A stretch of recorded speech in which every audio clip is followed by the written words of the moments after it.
Thank you for joining us. This is our third town hall meeting hosted by the Institute's Policy Center, located at 114 West Parish Street in Durham, North Carolina. I'd like to welcome our guest speakers, Mr. Kevin J. Price, our CEO and president at the Institute, will be speaking with us today, along with Senator Jay Chaudhary, who is joining us here in North Carolina. We also have Thomas A. Stith III, our SBA District Director, who's been with us on several of our town hall meetings. Good to see you again, Thomas, as well as Ms. Dominique Milton. And Dominique is joining us today from the Carolinas, Virginia Minority Supplier Development Council. So we're going to hear from our guest speakers. We are hosted by WNCU, North Carolina Central University's 90.7 radio station. Ms. Kimberly Cartwright is our Public Affairs Director, and she's going to take it from here. Kimberly, thank you so much for moderating for us again, and I turn it over to you.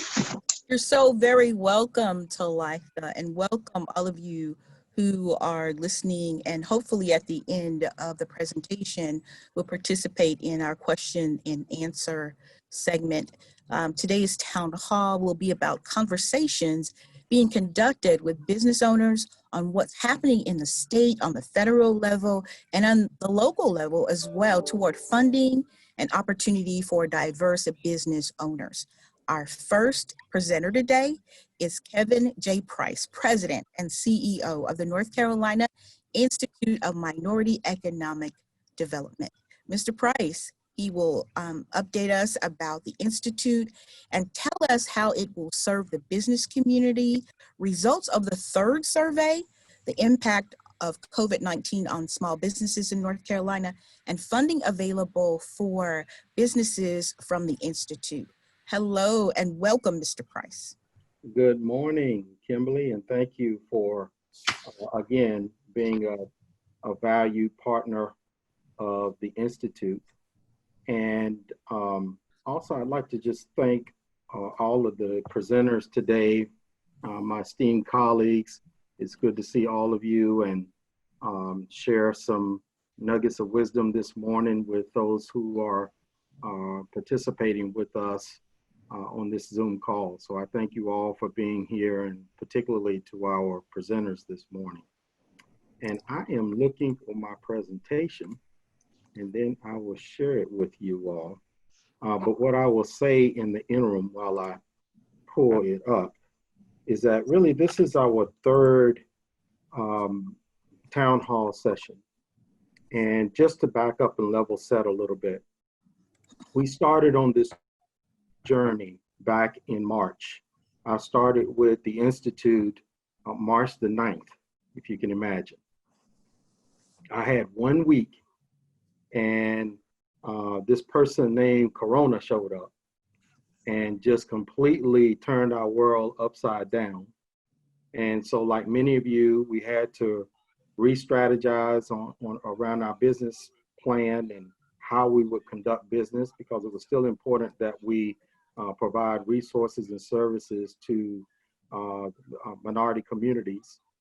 But at the same time, we realized that it was important for us to be safe.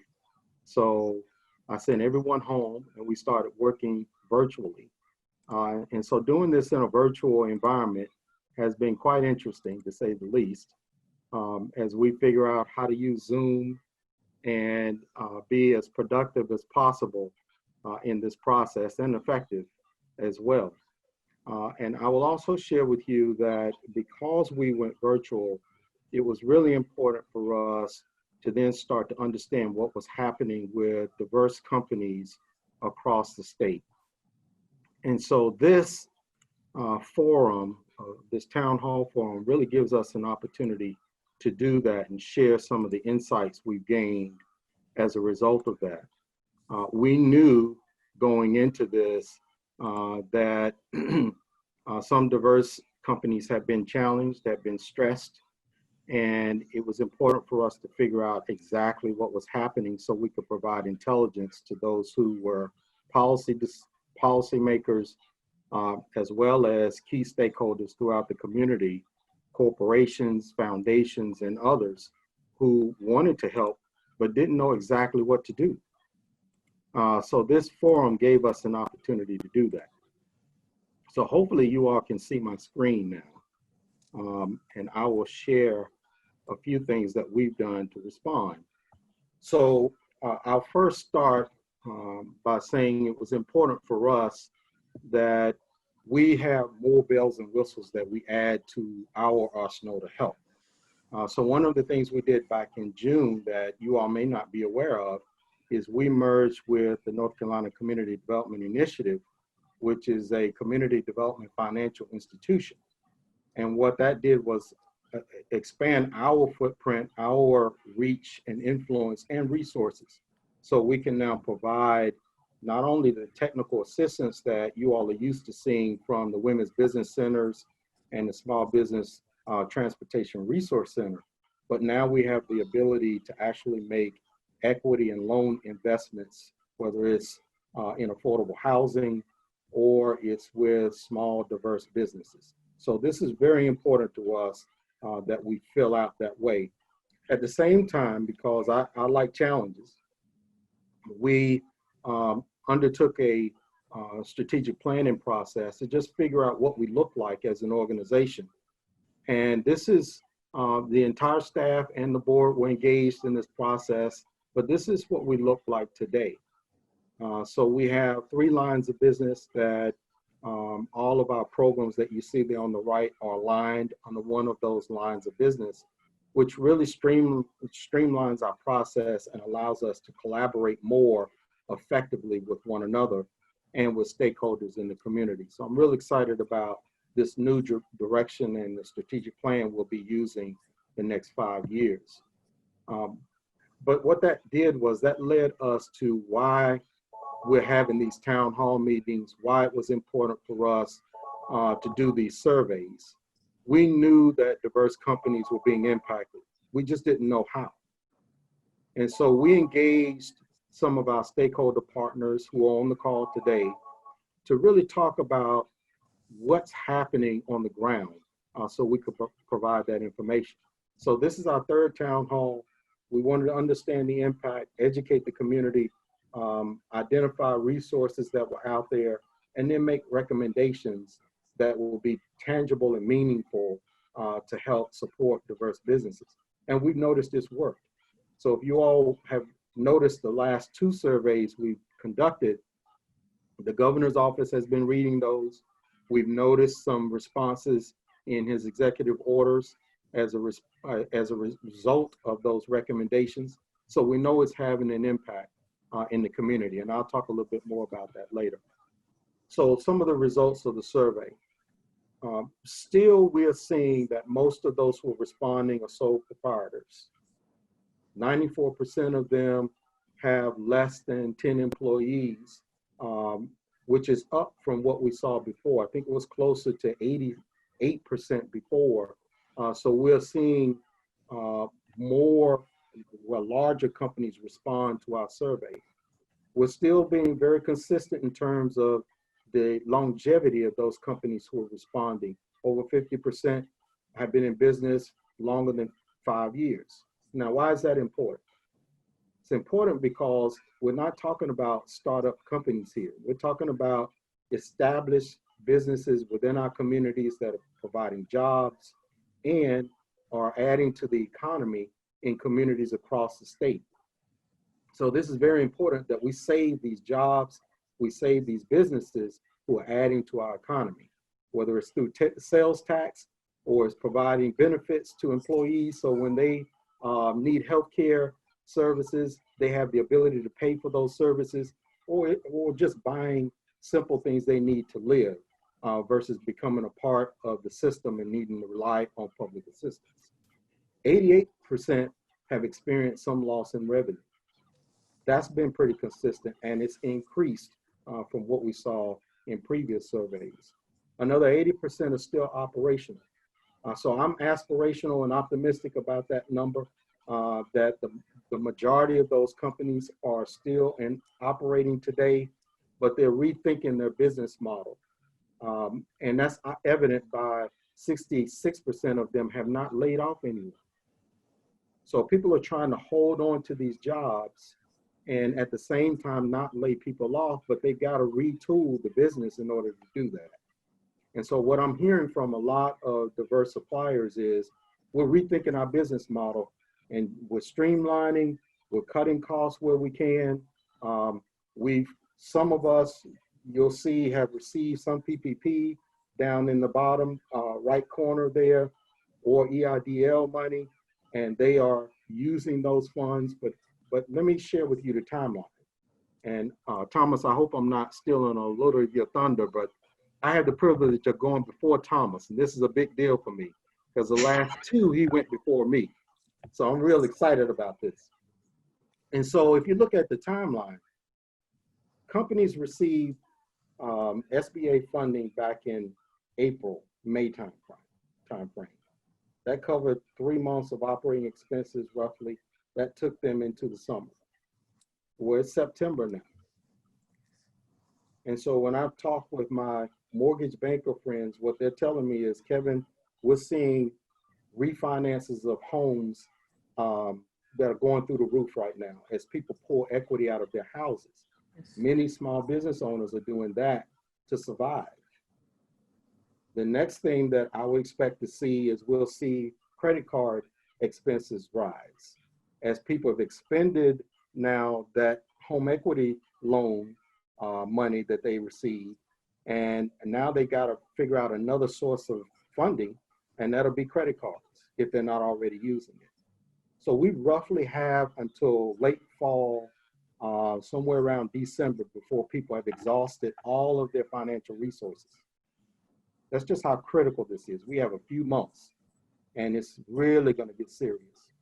So when you look at that bottom there, right, you'll see some of what we've heard from the businesses. 30% did receive some type of funding from SBA, whether it was on the PPP side or EIDL, which was fairly close on both sides.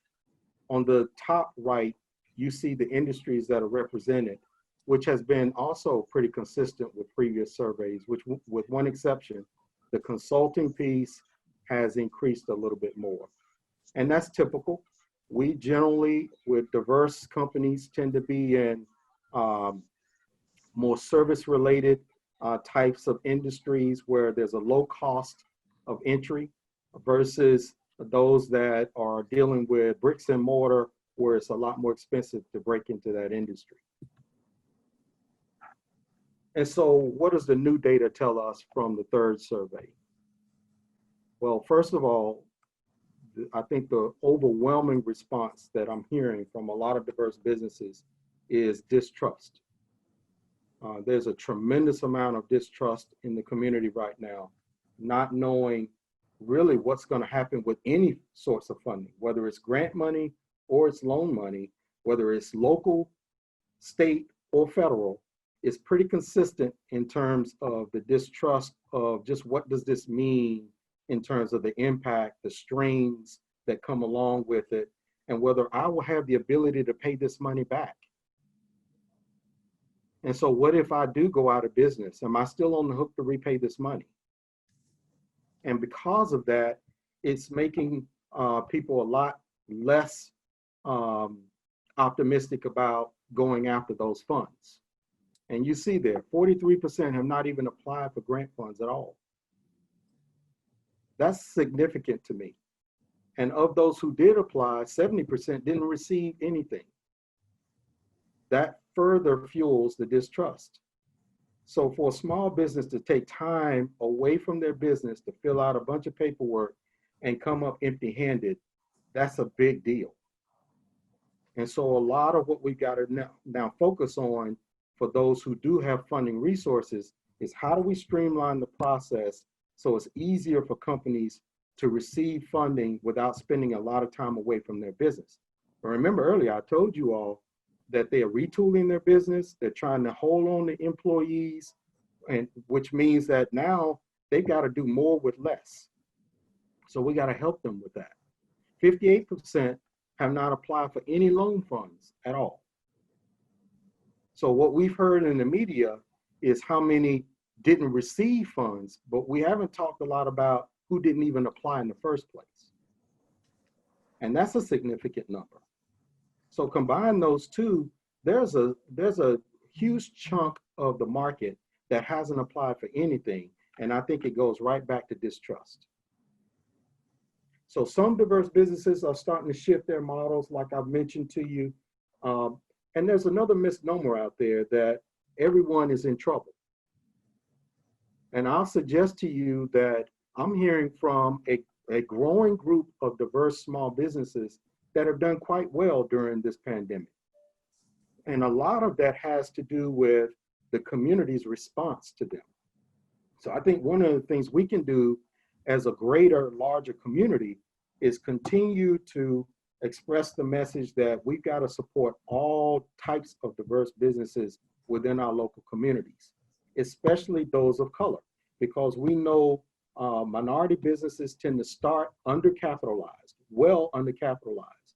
They're financing their businesses on a shoestring budget, usually with credit cards, equity in their houses, and those sorts of things. So they have a much thinner margin that they're working with. So to the extent that our community can get behind them, look for those businesses and patronize them, that will help us stay afloat. And so that's what I wanted to share with you today, and just give you some insights on what we're seeing for the third survey. So thank you so very, very much, Mr. Price, for your insight and your research. Our next presenter is Senator Jay Chaudhary, and he'll update us on the state of funding and the current state of small businesses in North Carolina and any other current update from the legislature. And I'd like to welcome the senator to this forum. And you may begin, sir, your presentation when you're ready. Thank you so much, Kimberly, and thank you, Kevin, and good to see other folks here. Thomas, I know, is on the call, and Danya Perry, who I have a long history going back focusing on juvenile justice issues with him. I have also Emil Elbatar Hartwell, who was on the call with me. He was actually spending part of this year helping me on this issue. Just want to acknowledge him.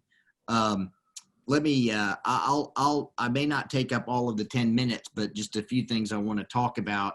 You know, I mean, one of the quotes that I have often referred to is Dr. King's quote about the fact that we are caught in an inescapable network of mutuality tied in a single garment of destiny.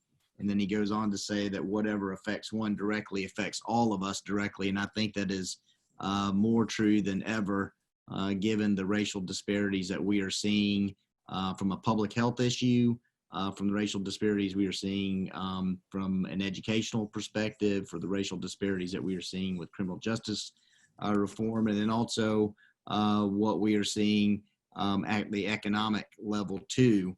And I think, you know, from my perspective, we know that we have a lot of work to do because number one, we know that at the beginning of August, almost 2 out of 3 minority small businesses are concerned about permanently closing their businesses, compared to half of non-minority small businesses. As I have argued on the Senate floor, and the way that we have done COVID funding, that we know north of 40% of African American businesses, north of 30% of Hispanic and Latinx and Asian American businesses are the ones that are most in jeopardy of closing down. And I think when we look at the underlying reasons, I mean, that's for 2 reasons. One is that you know, these businesses face the underlying issue that they are not generally, they are harder to run, and they are not scaled up like the big businesses. And interestingly, you know, this General Assembly did provide a lot of support to big businesses. But secondly, you know, a lot of our businesses in the minority communities are concentrated in industries that are taking it on the chin first: hospitalities, restaurant industry, service industries. And, you know, from my perspective, this issue is really not a Democratic or Republican issue. It's an issue of economic survival, and it's an opportunity, I think, to build back long term. And And one of the things that struck me is the report that came out from Citigroup yesterday that I'm sure many folks here have looked into, and that is the fact that the racial disparities and inequalities that we have in this country has cost our economy $16 trillion. $16 trillion. I just want us to think about how large that number is, that if we could address racial disparities that exist from an economic perspective, the educational perspective, public health perspective, that we can close an economic gap that has cost this country $16 trillion. And, from my perspective, at the state legislative level, which is really, where I think we can make an immediate difference, I'd say a couple of things. I mean, I think number one, we need to insist on better tracking of how these dollars have been used. I know that we track at the tier 1 spending level, but we need to do better tracking at the tier 2 spending level that includes the subcontractor level. So that's number one.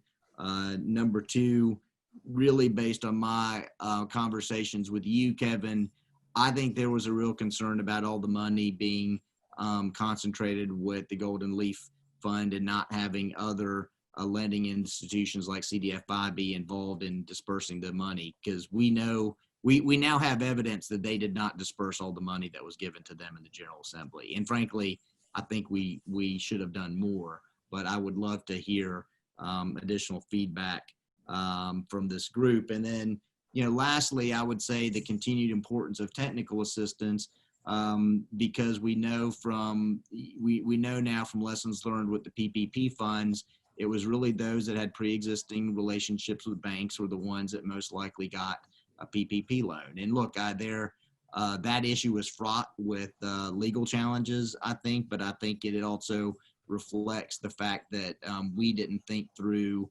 how those federal loans ought to be dispersed without thinking about the technical assistance that needs to be provided. So so I'd say that's number one as far as what I would say is a short-term issue that we can address going into early next year, which, frankly, we're not going to come back into session before the end of the year. And as Kevin has talked about, given the credit challenges and the loans that folks are taking for home mortgage against their homes, we really don't have a lot of time. But then secondly, what I would say, and I think both of these, these suggestions really line up with the importance and the role of the Institute, frankly, is thinking long-term and thinking about how we can put capital and create entrepreneurship or additional entrepreneurship in minority communities, working closely with HBCUs. I mean, one of the bills that we have been looking at in my office is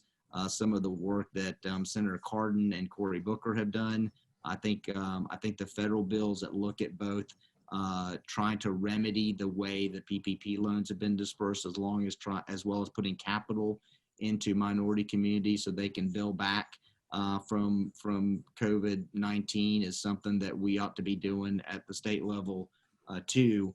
And I'm open to suggestions. I mean, this is something that I want to come back with when we start session next year, because I think there's a lot of good models for us to follow. But I would also say that I think we got a lot of talent on this call, and so I'm open and taking additional suggestions on what we can do. But those would kind of be my takeaways at a high level. More accountability, figuring out better ways to disperse the dollars, then also trying to really focus long-term on injecting capital and technical assistance on entrepreneurship in our communities. Well, thank you, Senator, for being here and also for being open. We appreciate your time today. Next up is our guest, Thomas A. Stith III. He is the director for the SBA in the North Carolina District Office, and he'll give us updates on SBA funding and the current state of PPP, EDIL, and any current additional options for diverse businesses. Mr. Stith, welcome to this forum. Well, Kimberly, thank you so much for having me today. And first, let me thank Kevin and Talitha You're right, we have been Zooming for several months now, but has been very critical to provide valuable information to our small business community. And I'll have to say to Kevin, yeah, you put me third in the lineup today. I'm just very excited. We're coming off our Small Business Awards for the SBA here in North Carolina, and I am just excited. While we're still facing challenges in North Carolina, just the vibrant nature of our small business community. The Young Entrepreneur of the Year for the Southeast region, 8 states, was a young African-American young lady in Greensboro, North Carolina. And I tell you, Taylor Woods with Ashtay Products, if you don't have motivation as an entrepreneur after you hear her story and hear the success that they have had and are continuing to have, you don't need to be an entrepreneur.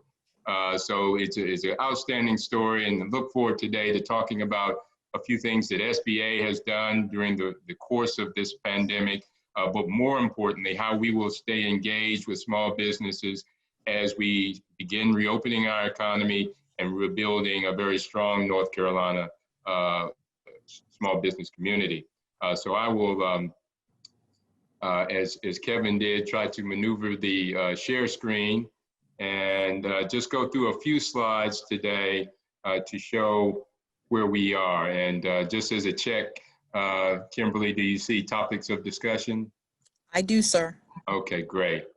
So we'll go through a few slides and then definitely leave time for question and answer. But today I just wanted to highlight the two initiatives specifically geared toward pandemic financial relief for our small business community, Paycheck Protection Program and the Economic Injury Disaster Loan. And as importantly, to talk about our resource partners that are available across the state in addition to SBA, along with access to capital. Yesterday, we just had, as a part of a 6-part series, Let's Talk Business, Reignite North Carolina's Economy, SBA. The North Carolina District Office is providing a series of web-based and virtual sessions to help our small businesses as we move forward. And last, federal contracting. If small businesses have not taken a look at the multi-billion-dollar industry that is our federal government, we certainly encourage individuals to participate in next week's session, looking at strategies to access federal contracts. But first, we'll look at the Paycheck Protection Program. Over the last several months, and ending on August the 8th at this point, there is discussion now in Washington about additional funding for our small business community. But to date, over $12 billion of financial assistance has been provided to small businesses throughout the state of North Carolina, a little over 130,000 businesses. The Paycheck Protection Program was designed to provide that financial assistance to maintain employees and to provide some operating revenue for operating costs. So at this point, we have some small businesses that are preparing for the forgiveness clause in the Paycheck Protection Program. And this goes a little to what Kevin said, having the confidence to move forward and to apply for these various, whether they're loan programs through SBA or grants through the numerous programs offered in North Carolina. We strongly encourage small business to take a look. They can be very beneficial for your business. The Paycheck Protection Program has a forgivable clause, which means if you spend at least 60% toward payroll and the 40% toward other allowable costs, the entire or a significant amount of that loan can be forgiven. And we're now working through some of the early forgiveness for small businesses. The next significant program was the Economic Injury Disaster Loan. This loan program is still available to small businesses. So as I jotted notes down on Kevin's comments about businesses that have not even applied for loans or grants, strongly encourage, in particular, our minority-owned businesses, if you have not reviewed the Economic Injury Disaster Loan, to do so to see if it does fit your business model. To date, over $4 billion of economic injury disaster loans have been provided to over 87,000 businesses in North Carolina, and also nonprofits are eligible in our faith community. And we've seen numerous success stories where that has provided the much needed operating capital. The early portion of the economic injury disaster loan included an emergency advance, which provided up to $10,000, and that was based on number of employees, $1,000 per employee, up to $10,000. Until that fund was exhausted, it was open along with the economic injury disaster loan. And in North Carolina, you had almost $470 million that was provided through that grant process. And those are grants. They are not required to be repaid. And the economic injury disaster loan is a direct loan with SBA. As you know, with the Paycheck Protection Program, we work with the lending community. And as Kevin mentioned earlier, with the first round, and the Senator as well. First round, there were a lot of lessons learned. The second round, there was the inclusion of CDFIs and minority depository institutions. Worked very closely with M&F Bank here in North Carolina and Self-Help Credit Union and other lenders to ensure that small minority-owned businesses were taking advantage of the Paycheck Protection Program. But with the Economic Injury Disaster Loan Program, still available, directly apply through SBA for these loans. And if you feel that that will work with your business model, we strongly encourage you to review that. As I mentioned earlier, want to also emphasize the numerous resource partners that SBA has available in North Carolina as businesses start to reopen, look at pivoting, look at restructuring their business potentially. That we have 15 small business and technology development centers that are part of our resource network. They're located, operating, of course, virtually from our 16 campuses or 15 campuses across North Carolina. We have 10 SCORE chapters, which are retired executives that can provide that direct counseling to small businesses. We have 4 women business centers and that obviously the Institute is very familiar with, that do excellent work with our women-owned businesses and can work with small businesses. We had on our virtual series yesterday, a small business here in Charlotte. There was a male-owned business, but utilized the Charlotte Women's Business Center as well. So strongly encourage, particularly again, our minority-owned businesses to engage in those resources.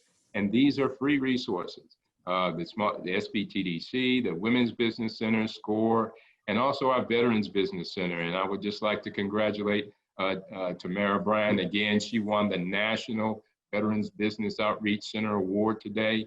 That's located in Fayetteville, North Carolina.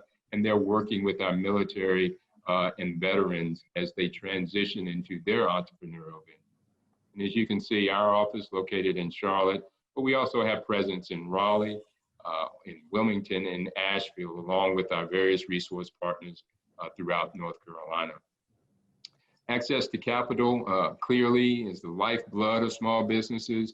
In many cases, as you mentioned earlier, minority businesses are using credit cards, we're utilizing lines of credit.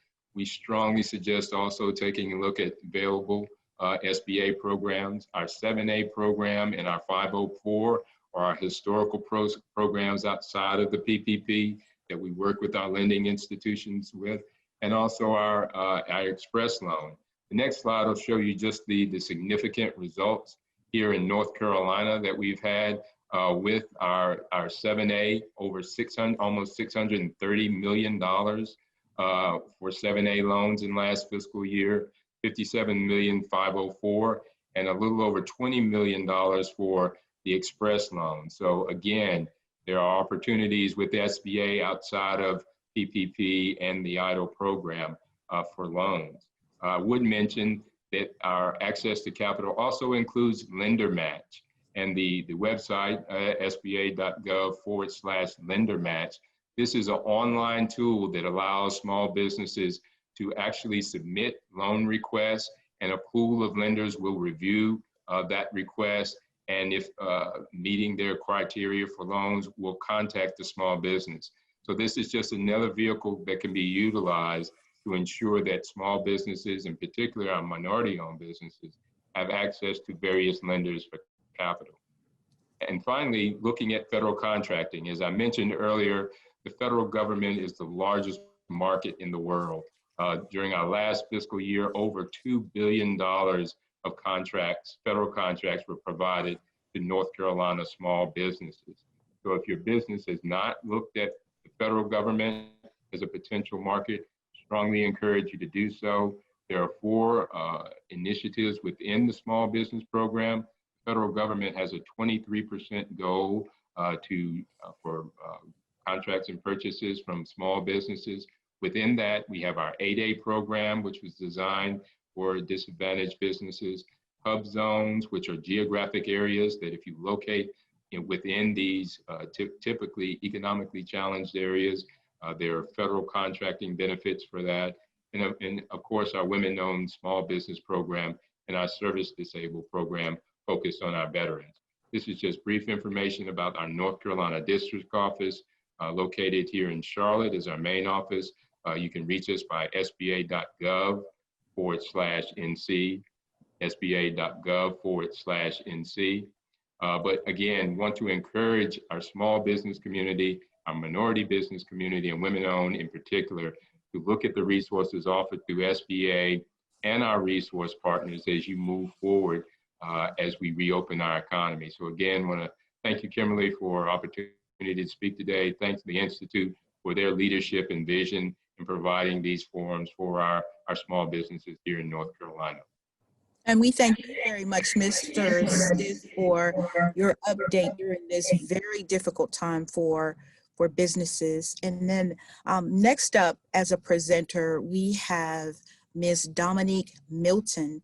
She is the president and CEO of the Carolinas Virginia Minority Supplier Development Council. And she's going to give us an update on business opportunities in diverse-owned companies, as well as supplier development and the process for connecting diverse businesses with corporations. Welcome, Ms. Milton, and you may begin your presentation when you're ready. Thank you so much, Kimberly, and thank you to the Institute for having me. Thank you, Kevin. Can you all see my screen, full screen? Yes.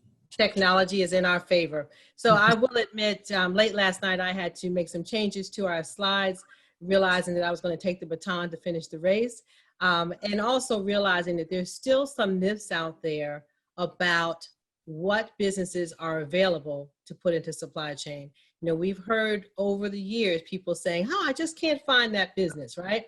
And we're still hearing that today. Yeah, we heard it as early as yesterday from leaders.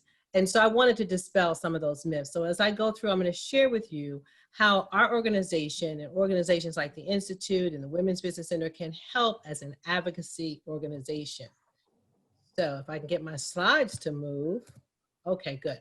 So we as CVMSDC are part of NMSDC. We were created back in 1972 by executive order of Richard Nixon. We are a 501c3 organization. And back then, you know, it was thought, hey, let's create this initiative to make sure that businesses have opportunities. And a lot of people took it on as a feel-good. And I'm going to share with you today why this is so much more than a feel-good. There's a whole economic impact behind the support of minority businesses.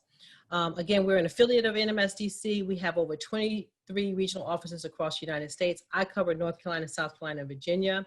We have over 12,000 MBEs. Those are our minority business enterprise owners, and over 1,400 corporate members. We are led by Adrienne Trimble out of our national office, who hails to us from Toyota. So she really turned Toyota around in terms of their spin with minority-owned businesses, and she is leading this organization in the direction that it needs to go to provide the proper programming and the proper door opening opportunities for MBEs. We have 48 years of success as a national organization and 44 years of success here in our local affiliate.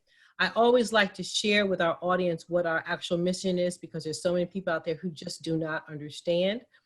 So I like to read this. The CVMSDC mission is to expand business opportunities for minority businesses, enterprises, that we call them MBEs, and create mutually beneficial links between our corporate partners and MBEs. The ultimate outcome is to add economic value to the supply chain while increasing economic opportunities in the business community. I like to say we just help build wealth. And the way in which we do this, we have community partners such as the Institute, the Women's Business Center, We have 6 rings that actually are the small working arms of our organization. They're located regionally. We're in the center, and then we have our 2 streams of members, our MBEs who are our members and our corporate partners who also are our members. And this is how we operate. We have 4 pillars of our work. The first pillar is certification. We are the largest certifying agency in the United States of ethnic minority-owned businesses. We set the industry standard for certifying our minority businesses. At NMSDC, our MBEs support all industries with products and services globally. Our businesses range from under $1 million to over $12 billion. And again, as I said earlier, we have over 12,000 MBEs in our supply chain. We have the largest group of corporate plus MBEs. Those are MBEs who are over $10 million in revenue. Now, I want to share with you some of our successful MBEs. When I used to be an MBE, and when I was an MBE, I met Jeff Foster, and he had a small plastics molding company. Now this gentleman, he just built this building that's underneath his picture. It's a $12 million building. He was able to hire a Black architect, a Black construction firm, and he employs minorities.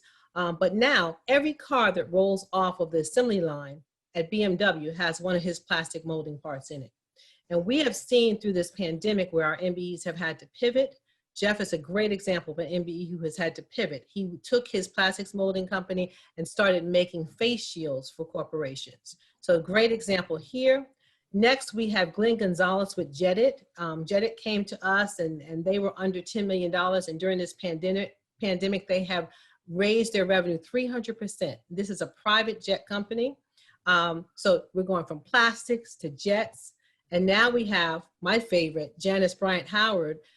She is the first African-American woman to build a $1 billion company or a $1 billion company. She's well over $1 billion now, but this is a staffing company. So here you have a range of MBEs, right? This helps to dispel the myth that you can't find somebody, because we go from plastics, and I'll show you later, paper, all the way to the sky and back, all right? So there's no excuse. We as an advocacy group can help our corporations find those individuals that they need to put into their supply chain. So certification is the first pillar of our work. Next, development. We help develop MBEs and make sure that they are supply chain ready and continuously tuning up their business. We have homegrown developmental programs that are funded by our corporate partners. We just launched a program at the University of Richmond where we put 18 people into the classroom. We're about to launch another program on the 15th of September at Sunoco. It's a year-long program, and our MBEs get to go to these programs for free because of the large use of our corporate partners. So we give them scholarships to attend. Then connection. That's what everybody's involved with an advocacy group for. They want to make those connections. And I will tell you that if you're outside of our advocacy, you have to do that on your own, right? But if you join an advocacy group like the council, we help bring all those people into the room for you to make it easier for you to do business and to know those people that you want to do business with. And then finally, advocacy. Because of the sheer size of our organization, we help to advocate for you. An example of this would be, when we first went into this crisis, we worked with Kevin, and Kevin worked with legislation to make sure that lights are kept on, the water's kept on. People were having trouble getting PPP loans. And so we were able to work with the SBA to get our own loans available so that we could directly lend to our MBEs. And so we make sure that laws are in place and programs are in place so that our MBEs have a fair shake to open doors and to stay afloat. And this is needed more than ever before. Just some examples of our corporate MBEs. This is just a small example. These are the MBEs in my local footprint who are our top supporters via monetary or in-kind and educational sponsorships. I just want to share this picture with our audience. If there are people on this slide that you want to do business with, it's so much easier to do that under the umbrella of an advocacy group. I used to always wonder, Kimberly, how do people get done in one day more than other people get done? Like, I wanted to be Oprah and I wanted to be Martha, all rolled into one, right? And I finally realized that the way in which they get their work done and the way in which they thrive is they thrive with the help of others. And advocacy groups like our organization, like the Institute, can help our business owners to thrive because there's more working arms out there to help you. Make sense? Okay, definitely. Here I want to focus on the economic impact of our work. As I said up at the beginning, when we started back in 1972, it's kind of like a feel good. We need to do this to help, right?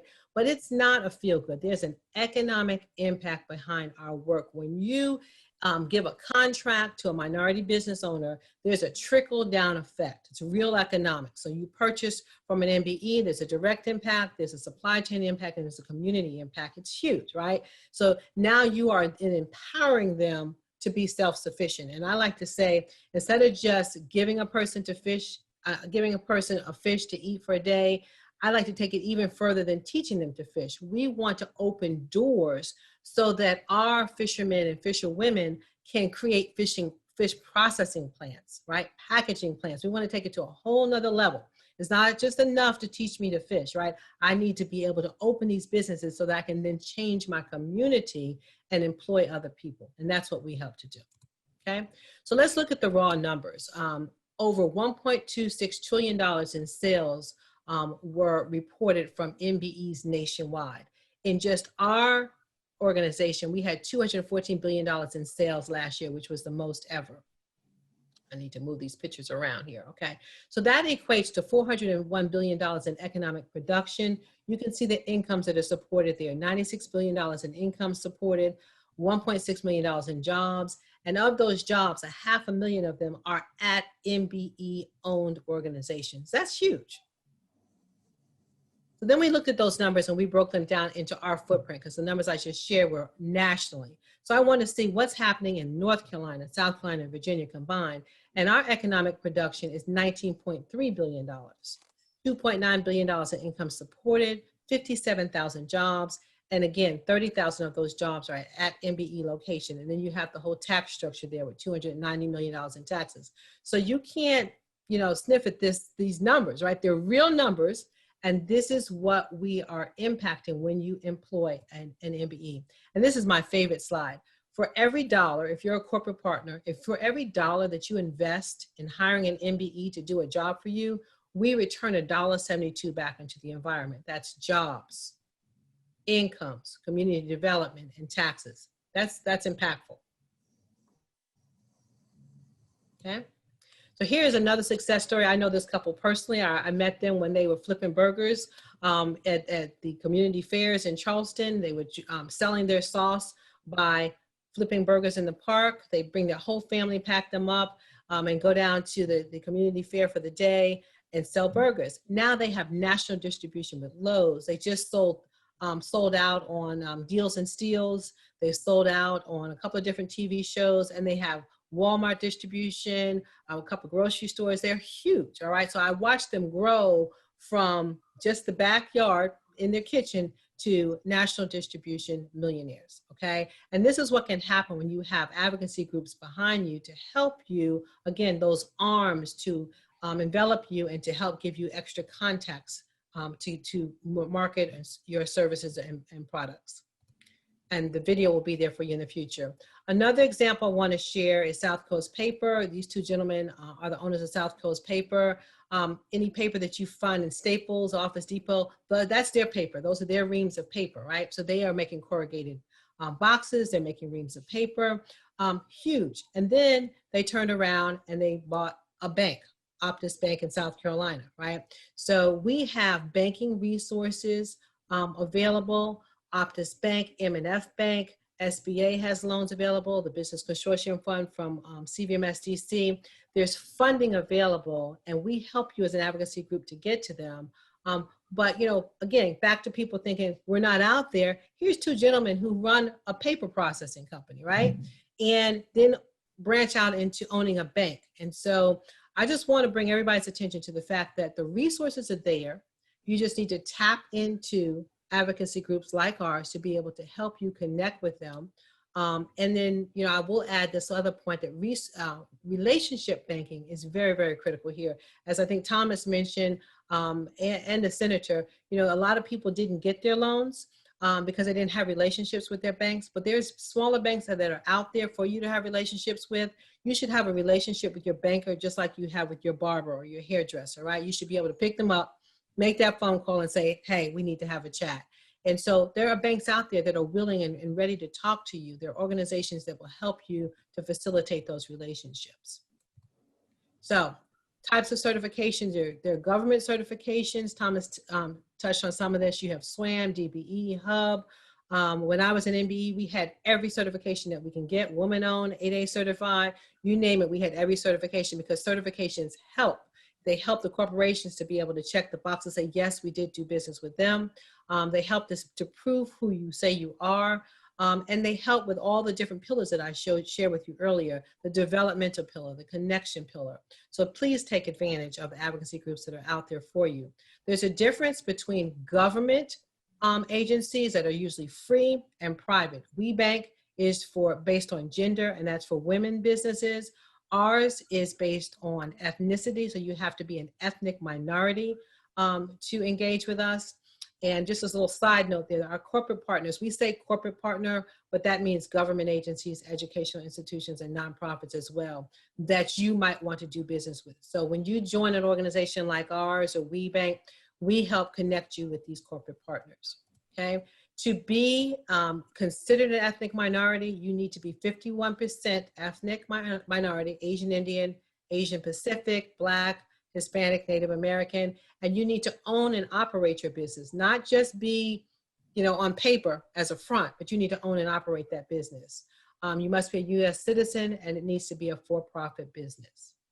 Okay? So that is it in a nutshell. I'm going to open it up for questions. I know I talk fast, so I'm here for questions, but I encourage all of our listeners to go to cvmsdc.org to sign up for our newsletter and events. There's so much opportunity that's happening.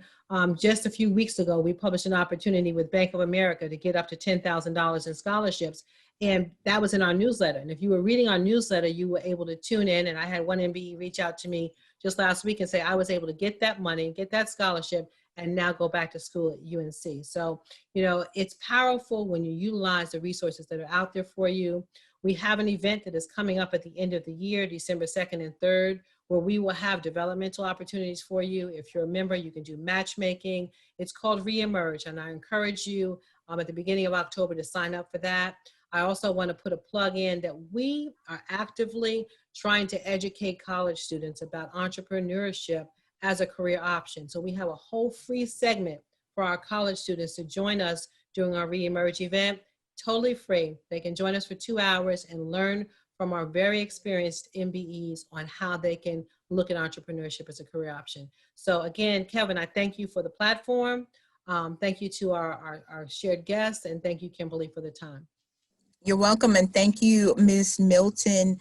And I'd like to let you know that you handled the baton toss very well, and thank you for letting us know about the strength of MBEs. Now, I'm gonna pass the mantle back to Ms. Talitha Batts for Q&A.